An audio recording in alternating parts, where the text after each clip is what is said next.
Hello, my dear friends. I'm back with a new video, and I hope all of you are enjoying our channel and the content that I'm putting in. And I could see that we have uh, crossed 3,000 subscribers sometimes back, and we are making good progress and steady views and subscription. So thanks a lot for all of you uh, who are finding my channel and the content useful. So thanks, and keep sharing, keep loving our channel. So, with that, let me start today's episode. So, this is a very special episode, I would say, because in this episode, we are going to cover three very important topic around the aerospace and aviation industry in India that has happened in recent times, and I felt that it is required to cover here in a short video. So the first topic which we are going to cover today is on the recent meeting, the yesterday's meeting of DAC, Defense Acquisition Council, which had met and given approval for several acquisitions, including 114 uh, new Rafale aircraft. So I'm going to talk about that. The second point which I'm going to talk about is a recent issue with one of the Air India Boeing 787, again with the fuel switch uh, coming back from London. So there was some issues, and then recently there was a report that has come out. And the third point which I'm going to discuss today is on the uh, recent news. I won't say that it's a uh, confirmed news yet, but the news about the involvement of uh, some of the major global or major Indian players in the new AMCA project is that is the fifth generation aircraft that is going to be uh, developed by India. So involvement of the the private sector there, and uh, so-called exclusion of HAL, which we are hearing about.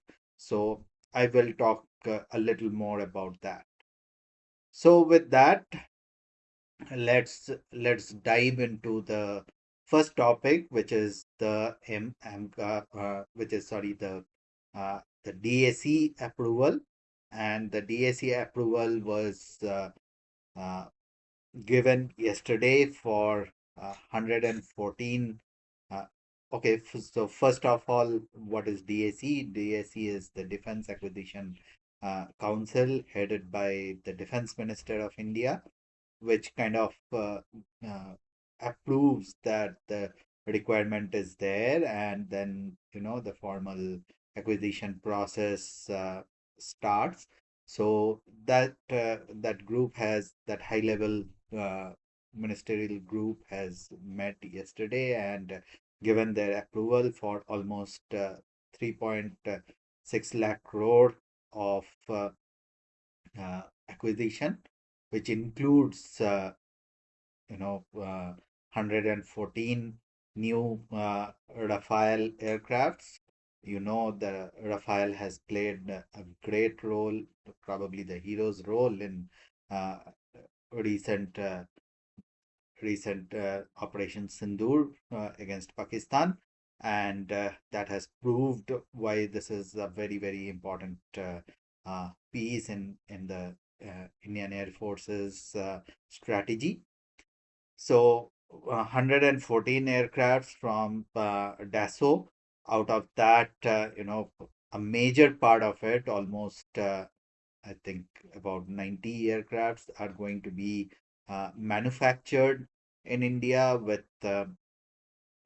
lot of indigenous content. So that means a great opportunity for the Indian uh, uh, MSMEs and the manufacturers to participate in this program.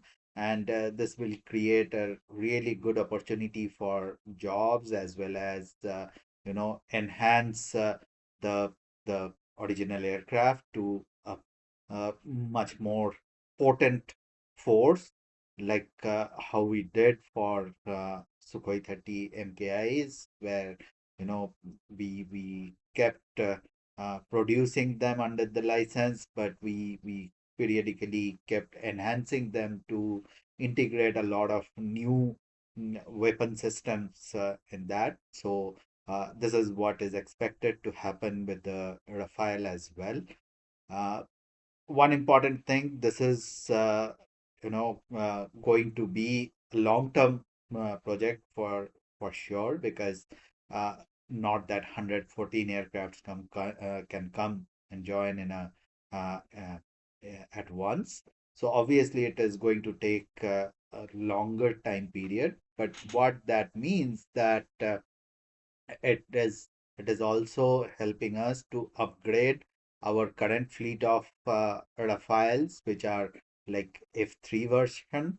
So from that version, we would be moving to the F4 version, and then the F5 version, which is supposed to be the latest one. So even it is expected that a few of the aircraft might be in F5. But again, I'm putting a caveat here, because this is not something which has come out yet. This is more into the discussion, and obviously, as a buyer, India would be interested to acquire the latest technology, the latest version of the aircrafts. But this is under consideration, so no way this is out. So what we know so far is that 114 aircrafts are uh, going to be acquired. The configurations and everything would be coming out slowly as a deal gets signed.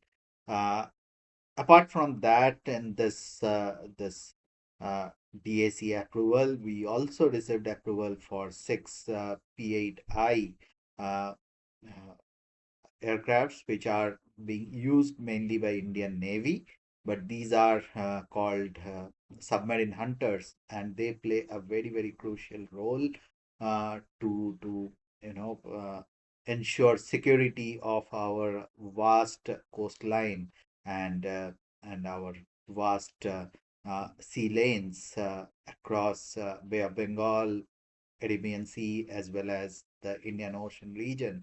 And this was a requirement, and it was uh, in the option. So India, when we bought the initial set of aircrafts, P-8Is from Boeing earlier, uh, almost a decade back. So at that time, we had the option to exercise this additional option for six aircrafts, but this was in a limbo because of uh, the current trade issues and all that stuff. So we were uh, kind of held back on that. So now the formal approval has come from the high level government uh, committee, and hopefully this will also start moving quicker. And apart from that, there are a few more uh, defense systems or weapon systems upgrade and acquisitions that were also approved. So, moving to our second topic, so which is, uh, I would say, a very interesting topic. Probably the second time this Boeing 787-8 fuel switch uh, were in news, when one of the Air India aircraft coming back from London was reportedly the pilots have reportedly mm, noticed some issues with the fuel switch, and the aircraft was grounded, and then there was checks and inspection that were done by the DGCA as well. So what we got to know that uh, as of now, from the report coming out uh, from the checks, what it was told that there was no issues found in that fuel switch, at least in that fuel switch that is particularly in question. So there was no issues found, but what was found that mainly, there are procedural issues about how they were engaging and disengaging the sequence of engage and disengage of the fuel switch, which were creating issues and getting them logged or unlocked. So from the GCA, there has been a kind of advisory to the airlines to train the pilots on this and help them understand the importance of uh, following the sequence which was provided by the manufacturer. So that is what we got to know. And though the uh, country and the world waits for the Air India 171 crash that happened in June last year. So, and where this fuel switch was under question. So, still uh, the the answers are awaited for that, but no way this investigation should get influenced by any other factor. uh, we are hoping to hear about this investigation and the final report very soon. Uh, with that, let me move on to the last topic of the day today. And the last topic is on the recent Advanced Medium Combat Aircraft, or AMCA, which is a very aspiring project for India to develop a fifth generation aircraft. And there are news that is getting circulated all over the media about HAL getting excluded, and some of the private players have been invited in that. So that's an interesting factor. uh, it's having pros and cons. Obviously, the pros are that it will help develop the ecosystem, the defense industrial ecosystem in India.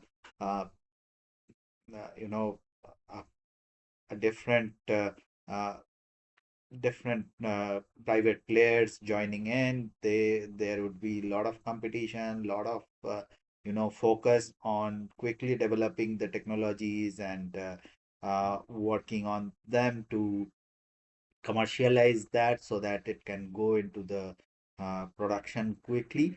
So those are definitely good thing for overall aerospace industry perspective.